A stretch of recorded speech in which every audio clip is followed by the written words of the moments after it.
This facility here houses all of our milk cows at the moment.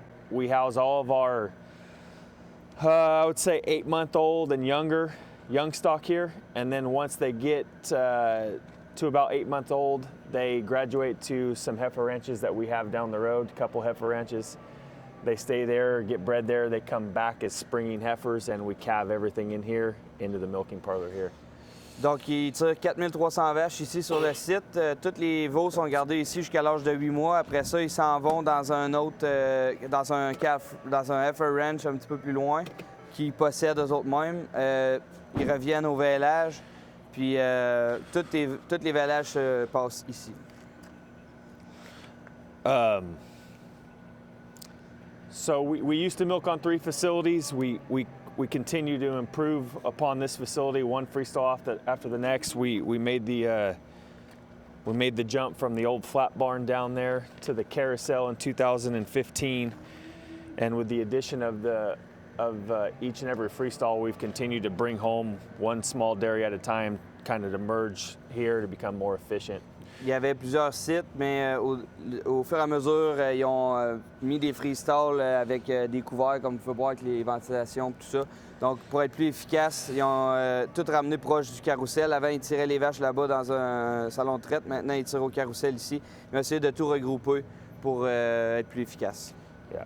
The last 1,200 cows that we moved here, we were milking 1,200 cows down the road as recently as March, but we had some record-breaking rains, and we were flooded out of the other dairy.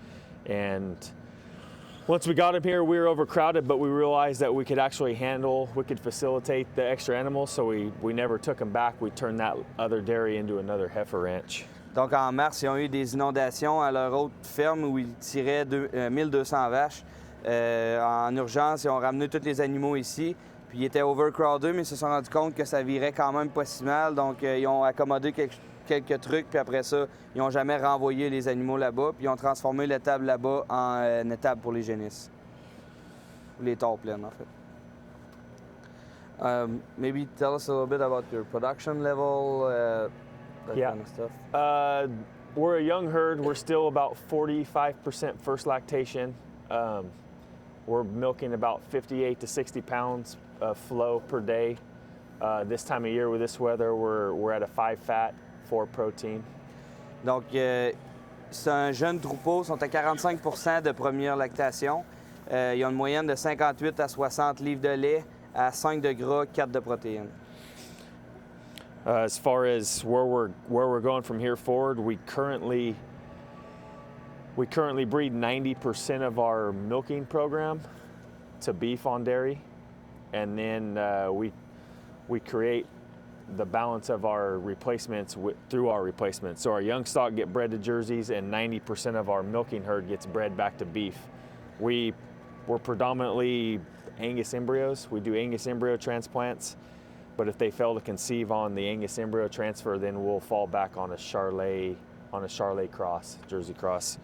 Donc, 90% des vaches vont avoir du bœuf.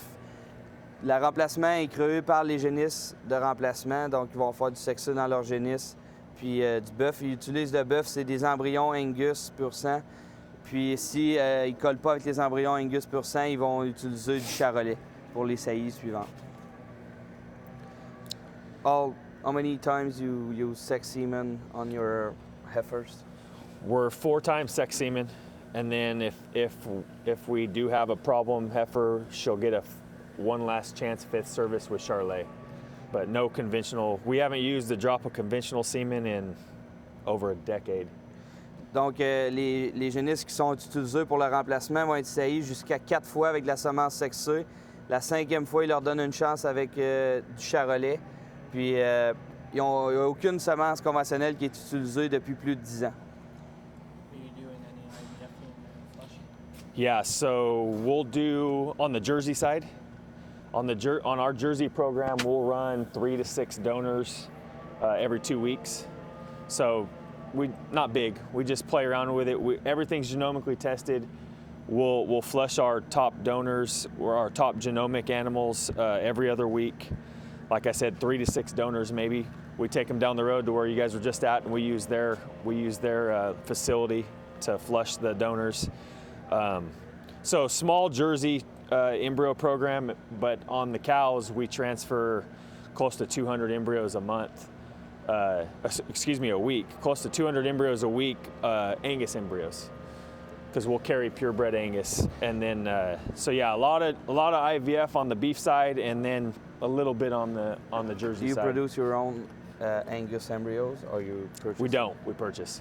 Yeah, so we're in partnership with a company up north, up in Northern California. They provide us the embryos, and we provide them the day-old calf. Donc, pour des floches, ils font environ entre 3 et 6 donneuses à toutes les 2 semaines qu'ils vont utiliser pour leur programme Jersey. Puis, pour les vaches, par exemple, ils vont transplanter environ 200 embryons par semaine, des embryons Angus qui sont achetés d'une compagnie avec qui ils sont associés. La compagnie leur fournit les embryons, puis c'est à cette compagnie-là qu'eux renvoient les jeunes veaux là, à la naissance. C'est des embryons pur sang Angus. I'm sorry, what was that? What's the genetic base of the herd? As far as Cows that you bought when you started? yeah, so we started this facility. We're farmers by trade. My grandfather, my father, we were strictly row crop farmers. We, in 1996, when I was 12 years old, my dad had purchased the majority of the surrounding farmland, and the only thing we didn't own on this parcel was the dairy site, so we ultimately ended up buying the dairy site. We rented it out for 6 months. In 1997, we took over, and when we took over in 97, we were milking 200 cows. Those 200 cows were god-awful, but we slowly grew into where we're at today. A lot of genetics were purchased from Northern California, the Hillmar area. We bought some genetics. Some of our base genetics come from down the road. But we had done our expansion, and we had done our purchasing of outside cattle by 2005, 2006 we were done, and then since 2006 we've been a closed herd internally. Donc ici, originalement, c'était une ferme de culture, de grande culture. Il y avait à peu près toutes les terres ici, sauf le coin où il y a la ferme laitière ici. Ils ont fini par acheter la ferme laitière. Il y avait 200 vaches en 1996-97, dans les fins des années 90. Il y avait 200 vaches. Il dit il était terrible. Bien, il dit on a commencé avec ça jusqu'à temps qu'on ait ce qu'on a aujourd'hui. Allé jusqu'à 2005, ils ont acheté de la génétique un peu partout en Californie pour faire une base génétique. Mais depuis ce temps-là, c'est un troupeau fermé. Donc, ils produisent leur propre remplacement pour ce qu'ils ont besoin aujourd'hui. Going forward, what are you looking for in your breeding and mating decisions? You know, right now, to be honest with you, it's hard for me to say this to a Jersey association, but we're entertaining crossing our cattle to Holsteins. Our next move is probably the F1 cross. We've established a repro program that proves that we can create enough replacements just through our heifer program. So I think our intentions from here forward are to start building an F1 program, a cross herd. We'll still maintain a Jersey herd, and that Jersey herd will act as donors to make the F1s, because the F1s, we want to stay terminal. We never want to make that second generation cross. So we'll always have to maintain that Jersey herd to make replacements for not only that herd, but the F1 herd as well. So with the pricing formulas out here, and being that flow still pays, we think that the F1 cross is the most efficient animal moving forward here locally. Maybe let me translate that part. Yeah. Donc, c'est quand même intéressant. Ce qu'ils veulent faire présentement, ils se demandent s'ils vont pas aller vers un croisement de F1, faire de la F1, se garder un noyau de Jersey pour produire les donneuses qui vont être croisées avec du Holstein pour faire des F1. Puis ces F1-là ne révéleront pas, ils ne seront pas ressaillis, ils vont porter des embryons comme ils le font déjà dans leur programme d'élevage avec les vaches en lait. Donc, c'est vraiment de créer un noyau intense de Jersey, de produire des F1, puis ces F1-là vont porter des embryons Angus. Donc, ils ne veulent pas recréer ou produire une autre génération de F2, en fait. Là. Yeah. Did you say you already tried a little bit the No, F1 or nope. you're We've never just milked an F1 thinking? before. Yeah, over the last several years, we've entertained it. We've never quite built the confidence to pull the trigger, but we're to the point to where we feel like, I don't think we've hit a wall as far as genetic progress with the jerseys, but we think we're close. We don't think we're going to get much more out of the jersey, so we think to take that next step in terms of production and flow, we need to bring in the Holstein breed. So over the last several months, I've tried to do as much research as possible, and we think we're to the point. Tomorrow is proofs. Tomorrow is jersey proof. So tomorrow, once we get a realignment of all the bulls, I think that'll be my trigger to do some Holstein selection and start mating for crosses. Donc, ça fait plusieurs mois qu'il pense puis qu'il fait un peu de recherche par rapport à ça. Il était hésitant, il n'a jamais commencé à le faire. Mais là, avec les épreuves de demain, ça risque d'être son point de départ là, pour s'en aller vers une stratégie de F1. Il trouvait aussi qu'ils sont peut-être un peu stagnants présentement. Donc, pour aller chercher l'étape de plus, ben, c'est un avenue là, qu'il regarde très sérieusement. With the jerseys, we're around 60 pounds of flow, 5 fat, 4 protein. And we'll do, what was it, 6-7 years ago? Did you guys have Posilac BST available to you? No. Still? No. Still, but No, before? Never. Never. Okay. So we always had Posilac available to us up until about 7 years ago, and the jerseys responded very well. 7 years ago, we were a 71-pound herd. We lost Posilac. We've seen our milk production decline significantly. We thought through genetic progress we would gain that back. Well, we've seen the genetic progress, but we haven't seen the progress in the flow. We went from a 71 to a 55. Now we're back up to 60, but we feel like we've kind of hit a wall with the breed. So if we want to milk more cows with the same amount of heads, we think that a breed change is inevitable, and we don't want to go Holstein. So we think F1 is our best bet. Dans le fond, avant, il avait le droit d'utiliser de la BST aller jusqu'il y a 7 ans. Puis la Jersey répondait vraiment bien en termes de volume de lait. Lorsque l'interdiction d'utiliser de la BST est arrivée, ils ont vraiment baissé. Ils étaient à 71 livres de lait, ils ont baissé à 55. Ils se disaient qu'avec le gain génétique, ils allaient être capables de reprendre ce gap-là. Mais ils ont remonté autour de 60. Mais là, il dit qu'ils frappent un mur, ils ont de la misère à remonter plus haut que ça. Donc, c'est pour ça qu'ils envisagent l'utilisation de la Holstein. Mais ils ne veulent pas avoir des Holstein pur sang, donc ils vont aller vers la F1. Also, in the future, you want to increase the number of cows or stay the same size? Stay the same size. Yeah, we're with the footprint we have as far as land mass and how much feed we can produce. We want to stay self-sufficient. Right now we have enough ground base to accommodate all of our cows plus maybe 10% excess feed. So we think if we make the F1, which will inevitably eat, 5-10% more, we think we'll still be within our reach of staying self-sufficient. We can still grow all of our own forages with the F1, maintaining cow numbers, no increase or decrease. Yeah. Ils sont en mode, là, sont pas mal à la capacité maximale de qu'est-ce qu'ils vont pouvoir nourrir leurs animaux avec les terres qu'ils ont présentement. Donc, ils n'ont pas de visite de croissance en termes de grandeur de troupeau.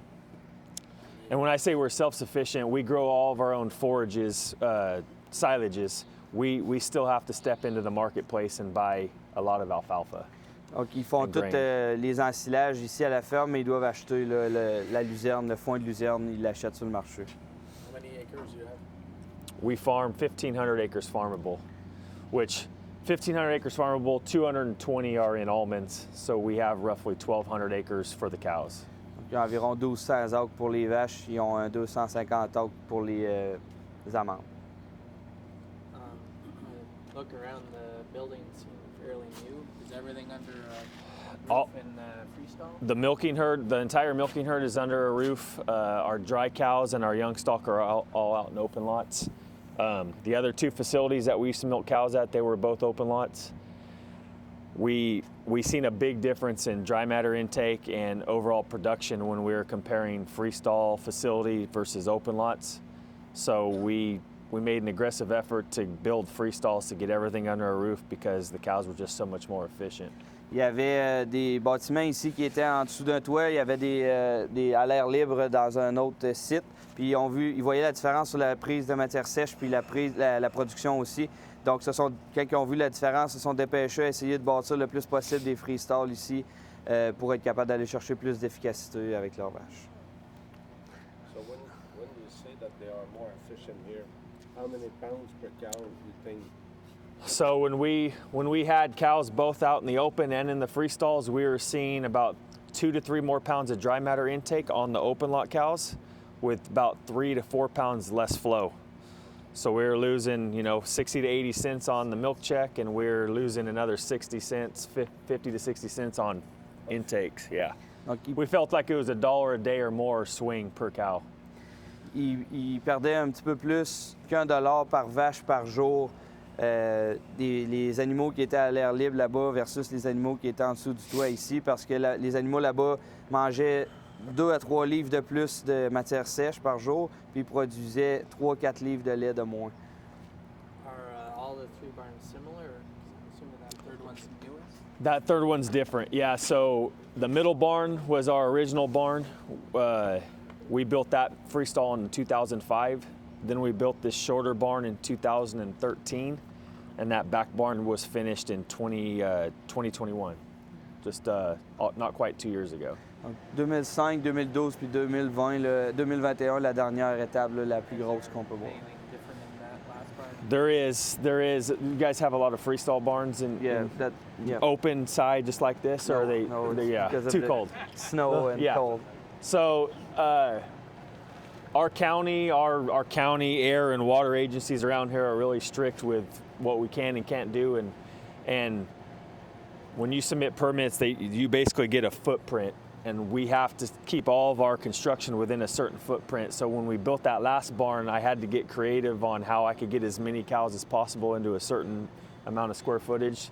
So we can take a look at that barn, but that barn's basically a two barns under one roof kind of deal. It's easier to explain when we're under it. Donc, on va le voir plus tard, mais pourquoi elle est plus haute puis plus grosse, c'est que, dans le fond, c'est 2 étables en dessous d'un seul toit. Parce que pour avoir les permis, il fallait qu'ils concentrent le plus de vaches par pied carré, dans le fond. C'est quand ils ont bâti le... When did you build the parlor, the 2015. En 2015. And how many stalls? It's 72.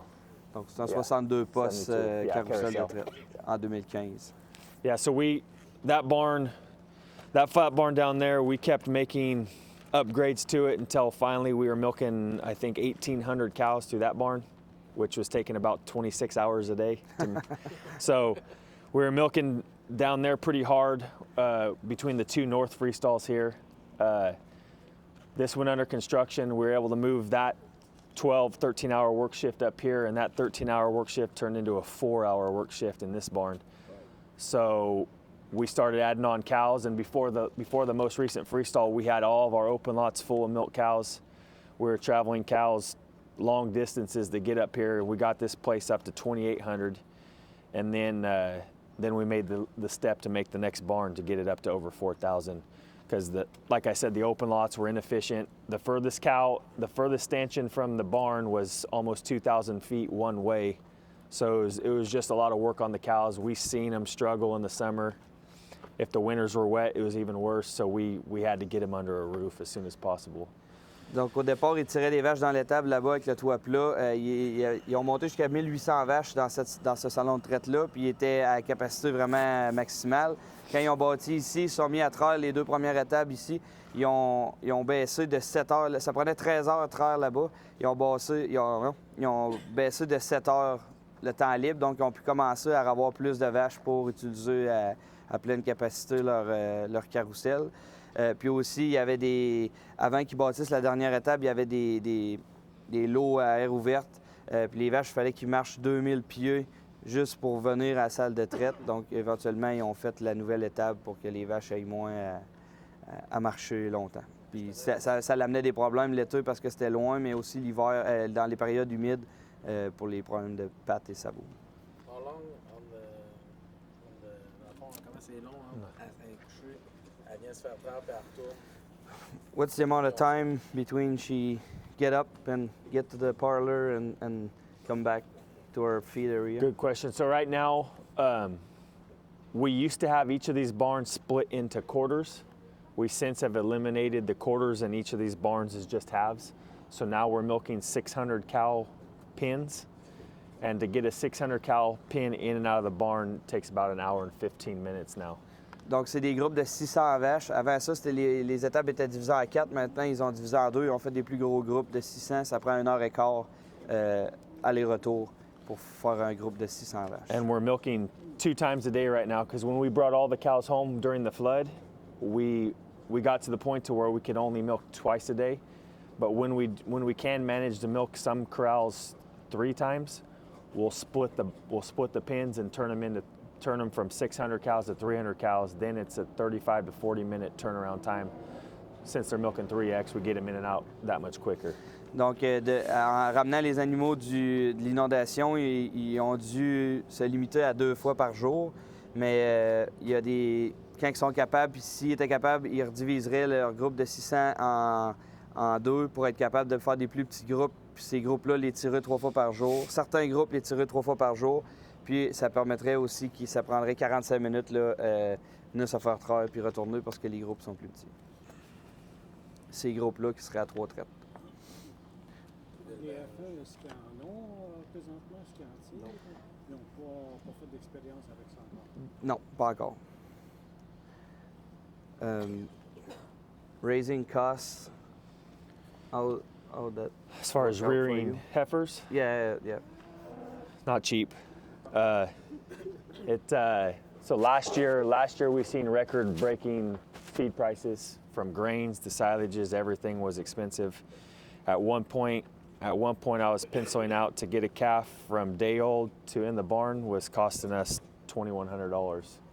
Environ 2600 là, le coût d'élevage ici l'année passée à cause de l'augmentation du coût de l'alimentation. So we've had a total change of planning in terms of how we model our business. You know, if we go back 10 years, our beef program was small. It was a lot of sex semen, a lot of additional heifers. The replacement market was strong. We would sell excess fresh heifers. We would sell 100 plus fresh cows a month to the marketplace and see a $300 to $400 profit margin there over our rearing costs.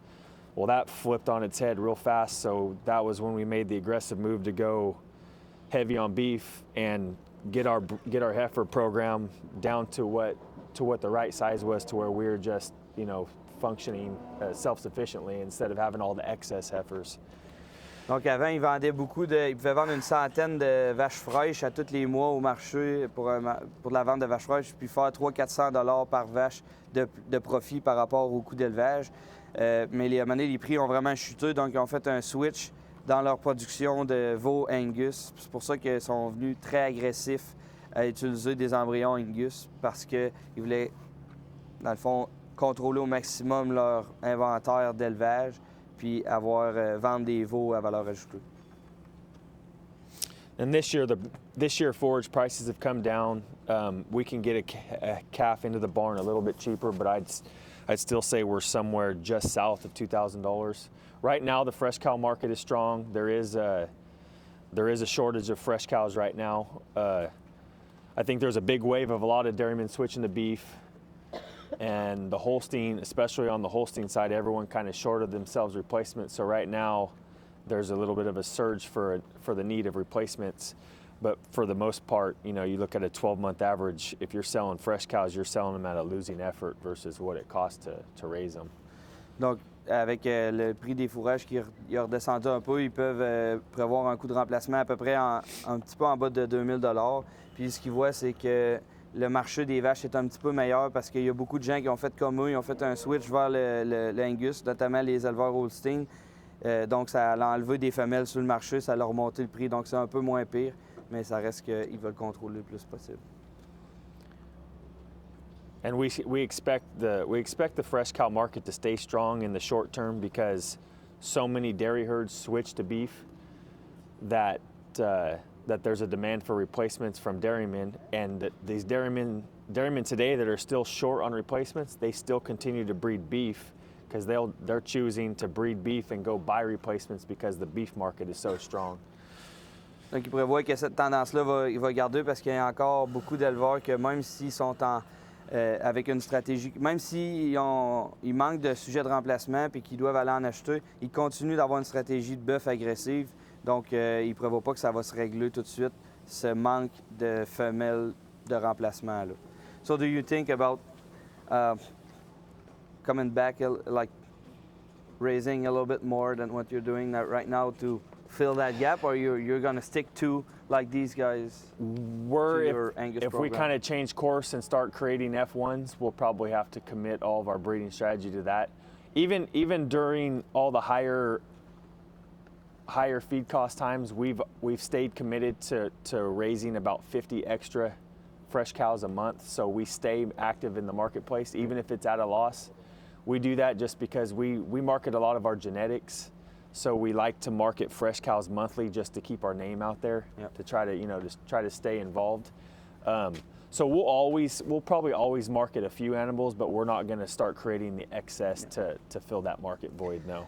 Donc, ils ont toujours, même quand ils ont changé de stratégie pour réduire le nombre d'élevages, ils ont toujours essayé de créer 50 génisses de trop per month, 50 per month. Yeah. Donc, 50 de trop par mois pour être capable d'en vendre sur le marché parce qu'ils aiment faire connaître leur génétique puis vendre leur génétique. Donc, ils voulaient garder leur nom actif. Puis, fait qu'ils ont réduit, mais ils en élèvent quand même un peu plus pour pouvoir les vendre. Mais ils prétendent pas s'en aller à réélever vraiment beaucoup plus pour fournir le marché qui est en demande. Ils vont plus continuer la version qu'ils ont là.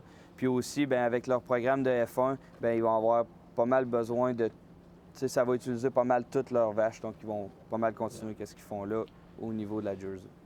You know, Are you selling just in California, or are you going no, overseas? I would say 95% of our fresh cows leave the state. Yeah.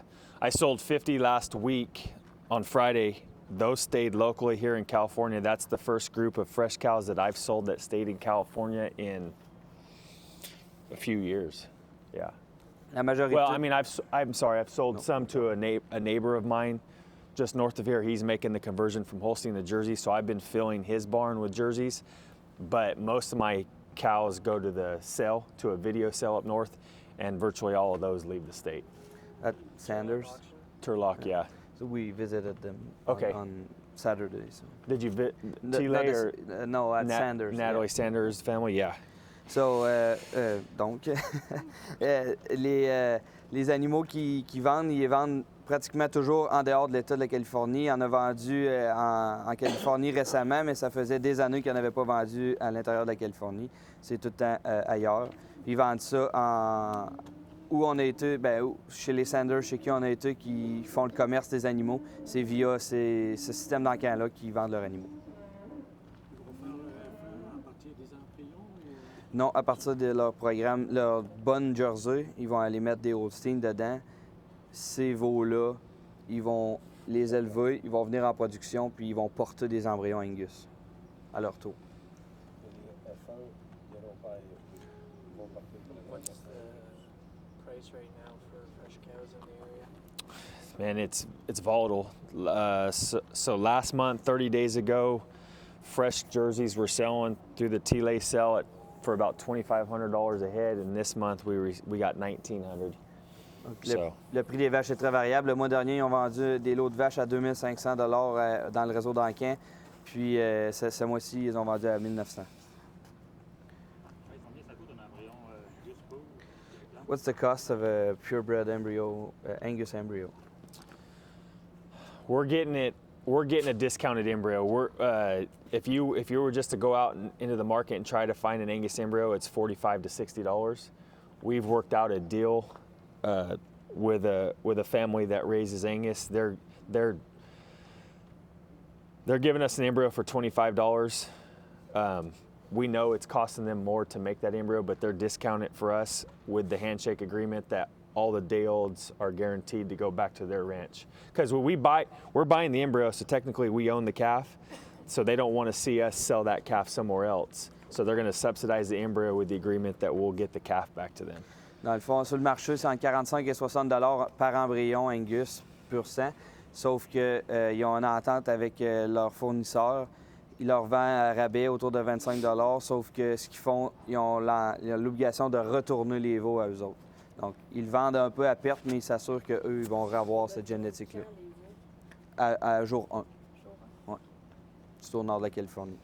C'est où la ferme partenaire? C'est Northern California. Yeah, up this ranch. This is a family-owned Angus herd that's wine country, Napa Valley, up northern towards San Francisco, and they have a big beef ranch, stockyard in Nebraska.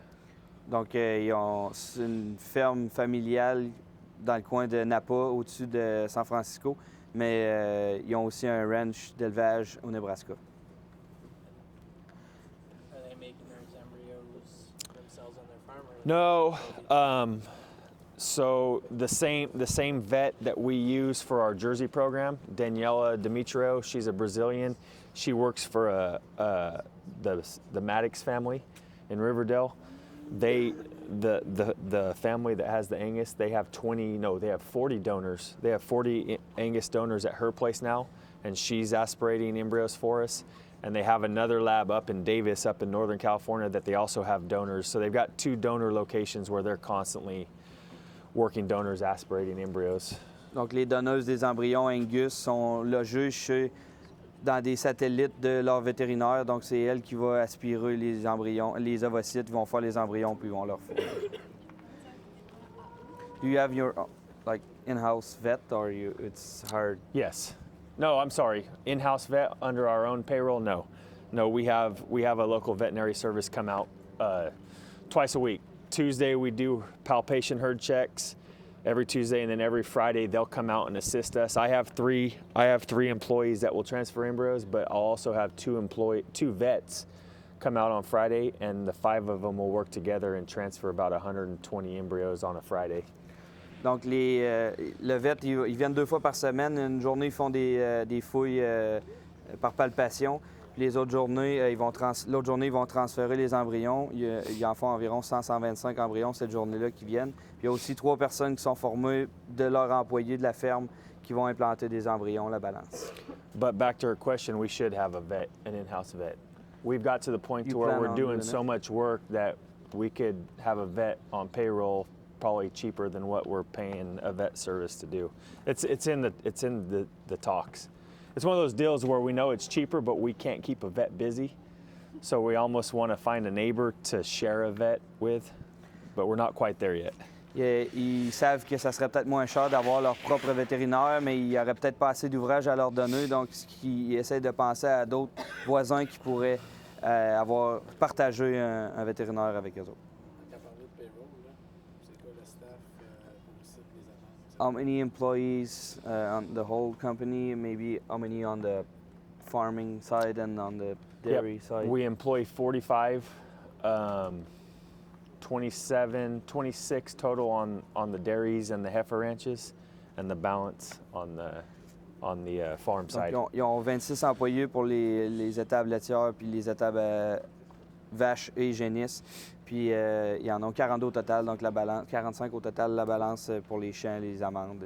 On the farm side, we farm all of our own ground, and then we custom farm for some neighboring dairies, and we have a chopping crew, and we run some trucks. Donc ils font toute leur récolte eux autres mêmes, mais ils font aussi du forfait ailleurs. Donc ils ont une équipe là, sur les fourrageurs puis sur le transport là, des ensilages. Le taux de gestation de leur embryon Angus? What's the conception rate on your Angus embryo? On first service fresh embryos, we're around 55%.